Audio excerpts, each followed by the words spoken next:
Welcome to a Season of Caring podcast where there's hope for living, loving, and caring with no regrets. This is Rayna Neises, your host, and today I want to welcome Aly Neises as we continue the conversation around what Deb Kelsey-Davis shared with us about taking what you've learned in your caregiving season to be able to handle the crazy of the season that we're in today.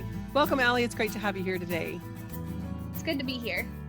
I loved Deb's heart and just her willingness to say, I didn't do my best job in the first caregiving season, and I'm thankful that I had that season so I could learn things not only about myself, but about what will make me a better caregiver and how to care for my parents better.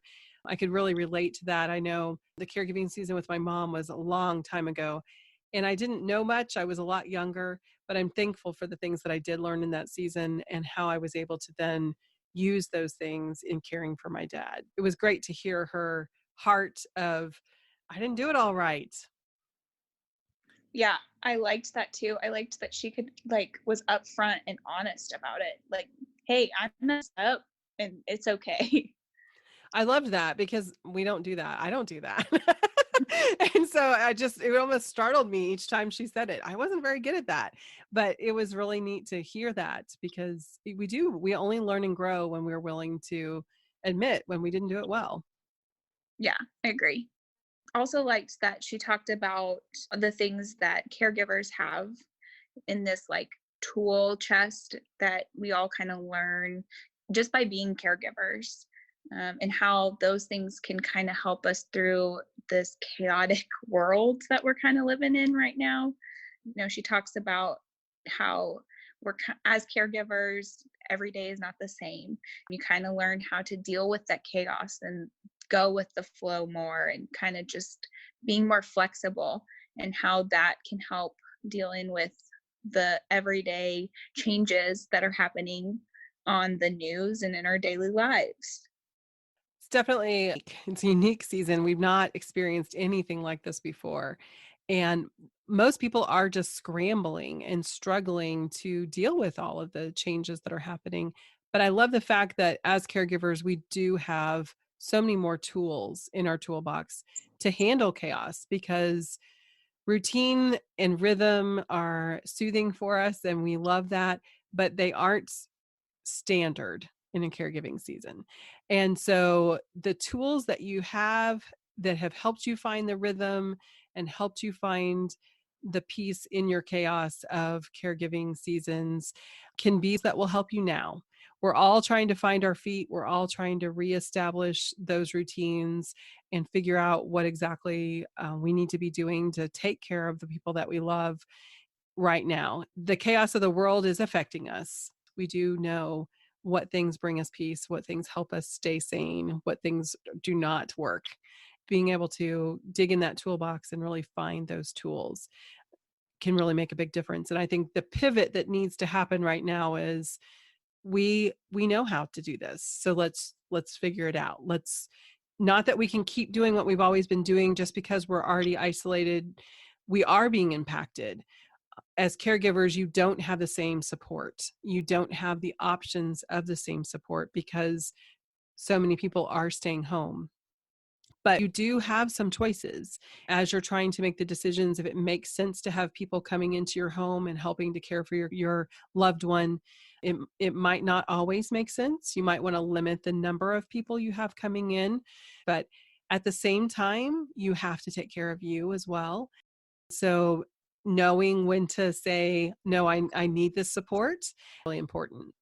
No, I agree completely. I think as caregivers, you've learned how to day to day. Now that day to day is going to have to change because of everything else that's going on, but you still need to be true to the things that you really need. Don't be afraid to express those needs. I need a caregiver, an outside caregiver to come in still at least once a day to help dad or mom with this or whatever that looks like for you. That's okay. People are considered essential workers, so we will continue to show up at these times. You just have to tell those people what you do need. I do think it's also important to understand that the things that we reached out to before probably may not always look the same. I know a lot of support groups that were held in churches and other avenues are now being closed down because of the coronavirus. So finding other ways to get support and have somebody to help you with those kinds of things is also going to be important. So things like technology is going to really help with that. There's a lot of online support groups I know we've talked about in the past, Facebook. There are phone calls and things like that, reaching out to other people, just verbalizing those needs to, and making sure that you're filling that avenue as well, so you can be the best caregiver that you could possibly can be. One of the things that does concern me when I think about all of our listeners that are in their home with their loved one is that heavy burden that can be there when this is it 24/7. I know as I cared for my dad and his, ability to carry on a conversation wanes, those 3 days can get really long. And I really looked forward to when the caregivers came in and we could have a conversation that just didn't have to do with putting on your jammies or doing the basics that happened with the everyday conversation with him. There's still the phone, there's still other ways to have those conversations. If you're finding yourself in a place where you're feeling really stressed or down, you got to stop and think about what has changed and what you're missing. What is it that your needs are not being fulfilled right now? And how can you find a way to have them fulfilled? It might not look the same, but you can find that way. And so make sure you're taking the time to just self-reflect and feel what's happening in your body. If you're feeling stressed, if you're feeling that anxiety, take the time to put your finger on what it is and get some help. If you want to hop online and schedule a time to talk to me so that I can help you talk through what's happening and why you're feeling that way, I'm more than happy to do that. But I really want people to realize that there are other ways to get your needs met and to make sure you are looking at doing that. You can't just neglect yourself in the middle of this crazy season. Right. Something that our caregivers have to understand is that as you've learned and caring for another person, is that you can't control everything. And so being able to identify the things that you can control and try to take that control back is going to help us get through the day-to-day stuff. I have realized that the news is inundating every part of my life.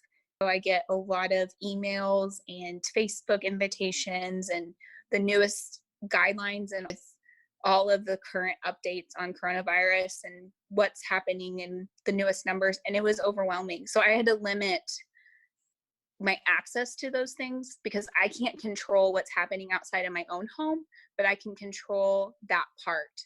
Understanding that some of that's overwhelming and that's okay, but taking some of that control back just so you can find that balance and so that you can handle the day, because sometimes it's just too much and that's okay.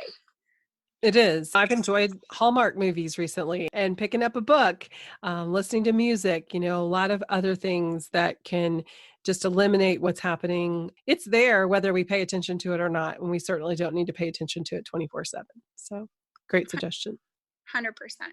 Other thing that Deb even mentions is how important it is to be present when we're caregiving for another person. And I think that's hard on a day-to-day basis in a normal situation, but it's a very unique situation that we're in. So I think it's even harder to be present. And so have some how to kind of make that happen, be more purposeful with those times, especially now. It's funny because we throw around a lot of those words, be present, and sometimes we don't even really know what that means. So the first thing I wanted to kind of talk a little bit about is just what is presence? What is being present? It's being in the moment is the easiest way to put it. It's paying attention to your feet on the ground, the chair you're sitting in, and the person who's right here in front of you. Our mind, especially because we want to care and we want to do a good job for who we're caring for, we're thinking of all the things that need to be done. What am I going to cook for dinner? When am I going to get the laundry done? When was the last time I did meds? When do I need to roll this person? There are just all of these to-dos that are in our mind, and they are things that are important and they have to be done. But in this moment right now, taking that deep breath and feeling the air come into your lungs and letting it go, looking around and seeing what you see. What is your loved one doing right now? Is the sun shining in the window? Do you hear a bird? Do you hear the dog snoring? What exactly in this moment right now is happening? And then being able to kind of move over into what you're doing. Are you focused right here and now? Are you borrowing trouble from the future? Are you worrying about things you can't control? What are you doing right now? Are you folding laundry? That's great. How can you then move into engaging with the person that you're with? One of the things my dad loved was coffee table books, baseball books, had Babe Ruth and famous old players. And he would just sit and flip through those books. So it was a great independent thing for him to do. But it was also a great time for me to engage him right then and talk about, oh, who is that? What are they doing in that picture, Dad?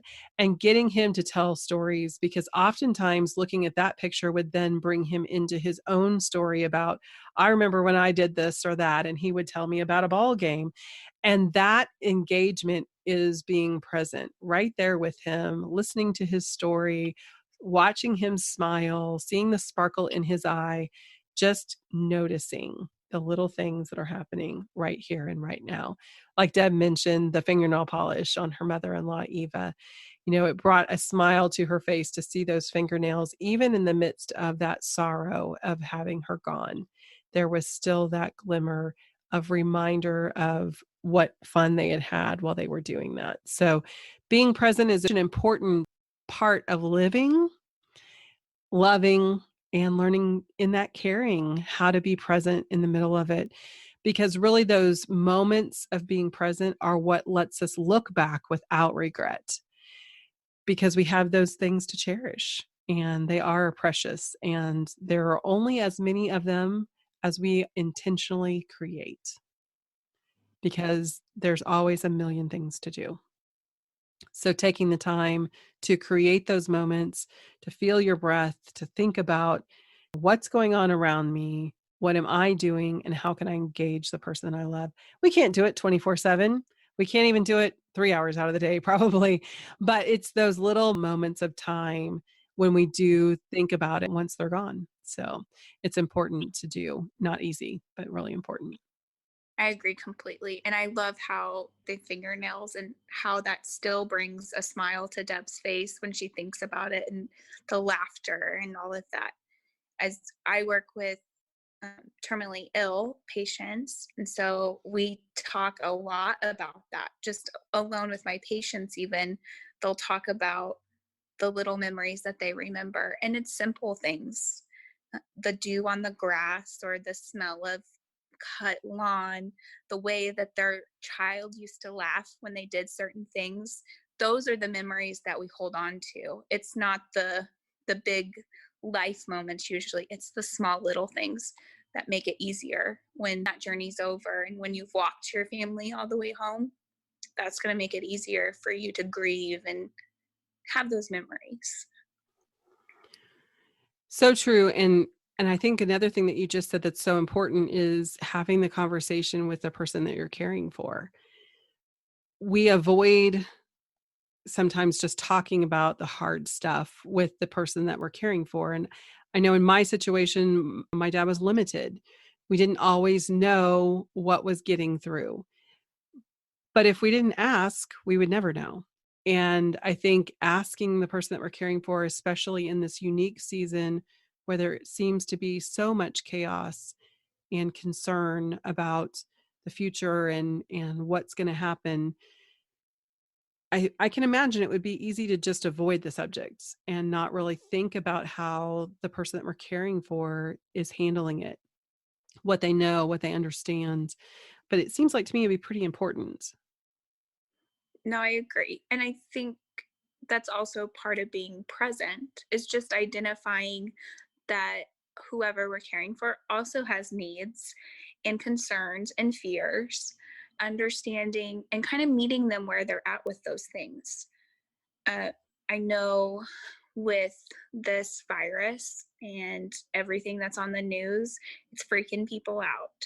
Just having that conversation and having them express their needs to you, what they need from you as their caregiver. And it may be really simple things like they need you to wash your hands more often, or they need you to take their temperature every day, just to calm their mind to know that that's okay. And that's okay to take those moments and do those things for her or him, because I think it's going to help you as a caregiver also to have some peace of mind if they're more at ease as well. Well, and sometimes we worry about or turn something into something that it really isn't. And so something as simple as saying, "No, mom, you don't have the virus just because you have a little cough. The virus starts with a fever and you don't have a fever." And actually being able to reassure her that you don't have a fever and you're okay. It's just a little cough. Or I don't have a fever. Yeah, I coughed. It's allergy season, but I don't have a fever. I'm not bringing it in here to you. Just helping to alleviate those fears for them as well can be just such a gift, because I think sometimes we just get busy and think about what they need in that way. I think too, as caregivers and as humans, I think we're in our heads a lot. And so if we're in our heads, like mulling all of this over, it's only understandable that they also are mulling all of this over and trying to figure out things. And I think, just like you said, having a conversation and just that back and forth of trying to talk it out, I found a lot of people are very anxious about this virus that's going around. And like you said, like something like a cough really gets people on edge. But if we talk about how long have you had this cough? Well, I've had this cough for a year and a half. Well, then it's not coronavirus. And this look of relief, oh, you're right. Like that's completely true. It's just, I don't think people even understand how terrified we are in our everyday lives, let alone how somebody else might be, without having that conversation, treating them as a human and like just validating, like, I know this is scary. Do you want to talk about it? What are your fears? What are your concerns? What can I do to help? I think even that, what can I do to help, is such a simple phrase that's not only applicable to right now, but throughout this whole season. What can I do to help you? So important. It really does bring it to a level that the person can share their heart. And there might not be anything you can do, but listen. And listening really does help. I never have quite figured out how getting it from our brains out of our mouth can make us feel so much better, but it always does. And being that person that just is listening, and of course that you love them and that you're there for them and that you can help. However you can help, you're going to do what you can do. That's such a gift and it's so important.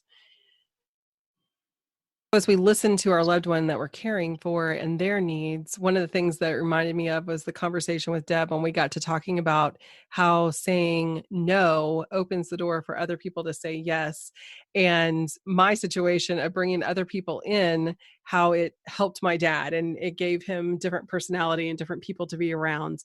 And in this season of crazy, we say no and allow others to say yes because it is a little crazy. Yeah, I think you have to understand that it's okay still to say no, that you still need to have that personal boundary, whatever that looks like to you, and be able to verbalize the needs that you have and understand that it may not be exactly the same, but there are probably other options that people can help you. Maybe they can't come be with you and your loved one so you can run out and do errands, but maybe they could go get groceries for you or run another errand for you, just to give them that opportunity to even help, can maybe alleviate some of that stress that you're feeling. I think sometimes that no also opens the door to a yes you hadn't even thought of before. So when you're thinking of cooking all the time. It's not my favorite thing to do. I used to take Dad to see my aunt, and we would have hamburgers on Saturdays. And we looked forward to the outing. We looked forward to something different that I didn't cook. Just having the opportunity to have someone drop off the hamburger so we enjoyed something other than something I had to cook would have been a blessing. Just allowing the blessing of letting someone else be your supports, be there for you, even if they just come while your loved one is napping and they keep a appropriate distance for you to be able to get out of the house and walk the neighborhood or something. Finding those ways to allow the support that you need now is just as important, if not more important, than it was a month ago. I agree. Checking in with yourself and making sure you are good so you can help take care of this other person. Like we've talked many a time before, the season doesn't have a time limit. It doesn't always know when the end is. So we just have to take it day by day and moment by moment. And I think right now, especially with the surrounding unique situation we're in, it's even more important to make sure we're taking care of ourselves as caregivers so we can help take care of others. That's the reminder. Every time we get back to that same place, you have to take care of yourself. It's so important. We're so glad, listener, that you joined us today. And we hope that you have walked away with some new ideas on how to be present in this moment with your loved one so that you will have those opportunities to look back with a smile, your own funny story with your loved one once they're no longer here. Just a reminder, A Season of Caring podcast is created to support family caregivers. If you have financial, legal, or medical questions, be sure to consult your local professionals. Thanks again for joining us, and we'll see you next week.